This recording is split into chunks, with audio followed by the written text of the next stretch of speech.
അഭിമന്യ തിരുമേനിമാരെ, വേദിയിലും സദസ്സിലുമായി ഉപവിഷ്ടരായിരിക്കുന്ന വിശിഷ്ടാതിഥികളെ, വന്യരായ വൈദികരെ, പ്രസ്ഥാനത്തിൻ്റെ പ്രവർത്തകരെ, സഹോദരി സഹോദരന്മാരെ, വളരെയേറെ സന്തോഷത്തോടുകൂടിയാണ് ഈ സംരംഭത്തിൻ്റെ തുടക്കം കുറിക്കുന്ന സമയത്ത് അത് സംബന്ധിക്കുന്നത്.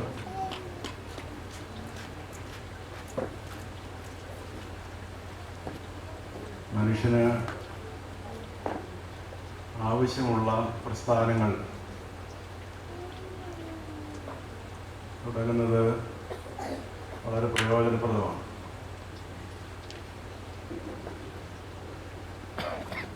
നമ്മൾ ജീവിക്കുന്നൊരു കാലം മാറ്റത്തിന് വിധേയമായിക്കൊണ്ടിരിക്കുന്ന കാലഘട്ടമാണ്.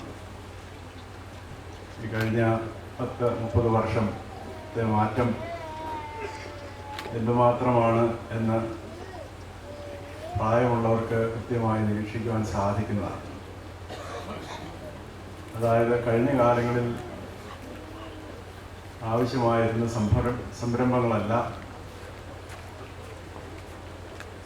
മാറി വരുന്ന ഈ സാഹചര്യത്തിൽ ആവശ്യമുള്ളത്. നേരെ മറിച്ച് ഓരോ കാലഘട്ടത്തിലും മനുഷ്യൻ്റെ ആവശ്യങ്ങൾ വ്യത്യസ്തങ്ങളായിത്തീരുന്നു.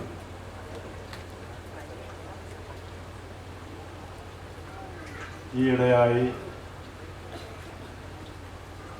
ആരോഗ്യ പ്രശ്നങ്ങൾ ഉണ്ടാകുന്നത്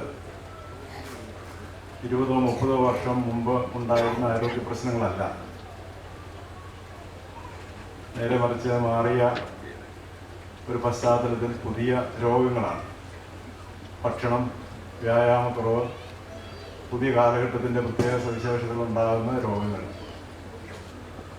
അപ്പം അത് മുമ്പിൽ കണ്ടുകൊണ്ട് നമ്മുടെ പ്രവർത്തനങ്ങൾ കേന്ദ്രീകരിക്കുവാൻ, ആരോഗ്യരംഗത്തുള്ള പ്രവർത്തനങ്ങൾ കേന്ദ്രീകരിക്കുവാൻ നമുക്ക് സാധിക്കേണ്ടതാണ്. മറ്റു ചിലതൊക്കെ തുടങ്ങിയാൽ നമുക്ക് പിരിവ് കിട്ടുവാൻ ഒരു പക്ഷേ വളരെ നല്ലതായിരിക്കും. പക്ഷെ കാലത്ത് ആവശ്യമുള്ള പ്രസ്ഥാനങ്ങളാവണം എന്നില്ല.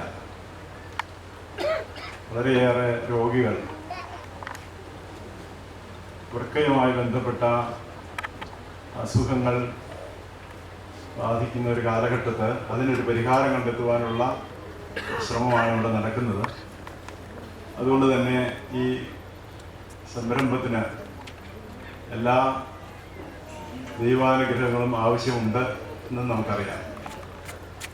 അതിനുവേണ്ടി നമുക്കെല്ലാവർക്കും പ്രാർത്ഥിക്കാം. ഈ പ്രസ്ഥാനവുമായിട്ട് ബന്ധപ്പെട്ട 2 പിതാക്കന്മാരും മനുഷ്യനെ അധികമായി സ്നേഹിച്ച 2 വ്യക്തികളാണ്. അവരുടെ വേദശാസ്ത്രവും പ്രവർത്തനവും ശുശ്രൂഷയുമെല്ലാം അതുമായിട്ട് വളരെയേറെ ബന്ധപ്പെട്ടതായിരുന്നു. അതിനെല്ലാം അവർക്ക് പ്രേരകമായി തീർന്നത് മനുഷ്യനോടുള്ള സ്നേഹമാണ്.